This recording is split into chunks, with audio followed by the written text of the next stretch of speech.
Hello friends, welcome to my YouTube channel 3 AM study. আজকের এই ভিডিওতে আমি কেন্দ্রীয় ও রাজ্য আইনসভার কিছু প্রশ্ন নিয়ে আলোচনা করব। সাধারণত এই প্রশ্নগুলি বিভিন্ন সরকারি চাকরিমূলক পরীক্ষায় এসে থাকে।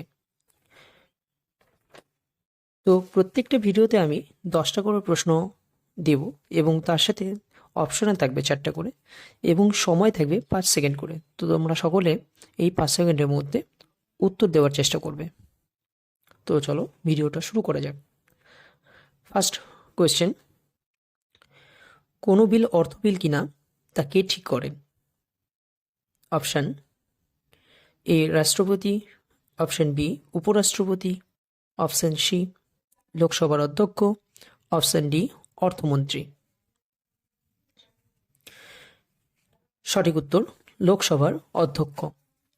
দ্বিতীয় প্রশ্ন, কে রাজ্যসভা ও লোকসভার যৌথ অধিবেশন আহ্বান করেন?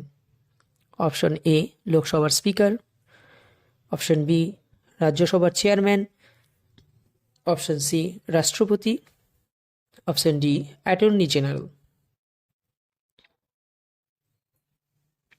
সঠিক উত্তর রাষ্ট্রপতি। তৃতীয় প্রশ্ন, লোকসভায় জনপ্রতিনিধি রূপে নির্বাচিত হতে গেলে একজন ভারতীয় নাগরিকের ন্যূনতম বয়স কত হতে হবে? অপশান এ 18 বছর, অপশান বি 25 বছর, অপশান সি 20 বছর, অপশান ডি 21 বছর। সঠিক উত্তর 25 বছর। চতুর্থ প্রশ্ন, ভারতের রাষ্ট্রপতি কোন ধারা বলে লোকসভা ভেঙে দিতে পারেন?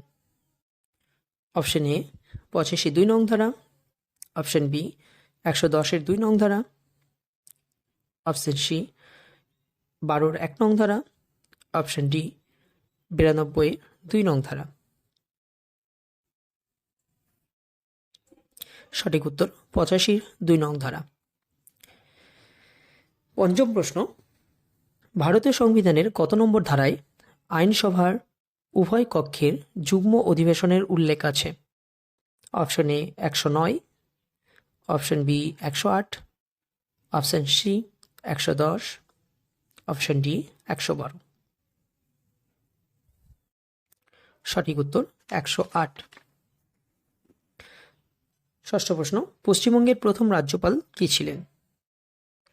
Option A Prafulla Chandra Sen, option B Shri Rajagopalachari, option C Padmaja Naidu, option D উপরোক্ত কেউই নন। সঠিক উত্তর সি রাজাগোপালাচারী। নেক্সট কোশ্চেন, রাজ্যপাল নিযুক্ত হন কত বছরের জন্য? অপশন এ 4 বছর, অপশন বি 5 বছর, অপশন সি 8 বছর, অপশন ডি 6 বছর।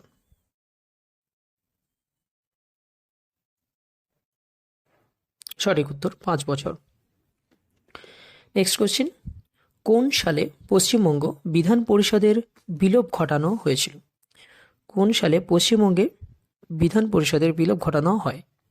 Option A 1965, option B 1969, option C 1967, option D 1971। সঠিক উত্তর 1969। নেক্সট কোশ্চেন, রাজ্যপালকে শপথ বাক্য কে পাঠ করান? অপশন এ সুপ্রিম কোর্টের প্রধান বিচারপতি, অপশন বি রাষ্ট্রপতি, অপশন সি সংশ্লিষ্ট রাজ্য যে হাইকোর্টের এখতিয়ারভুক্ত সেই হাইকোর্টের প্রধান বিচারপতি, অপশন ডি উপরিউক্ত কেউ নন। সঠিক উত্তর সংশ্লিষ্ট রাজ্য যে হাইকোর্টের এখতিয়ারভুক্ত সেই হাইকোর্টের প্রধান বিচারপতি। নেক্সট কোশ্চেন, নিম্নলিখিত ব্যক্তিদের মধ্যে কে কখনো লোকসভার স্পিকারের পদ অলঙ্কৃত করেননি? Option A K Sundaram, option B GS Dhillon, option C Baliram Bhagat, option D Hukam Singh. সঠিক উত্তর কে সুন্দরম।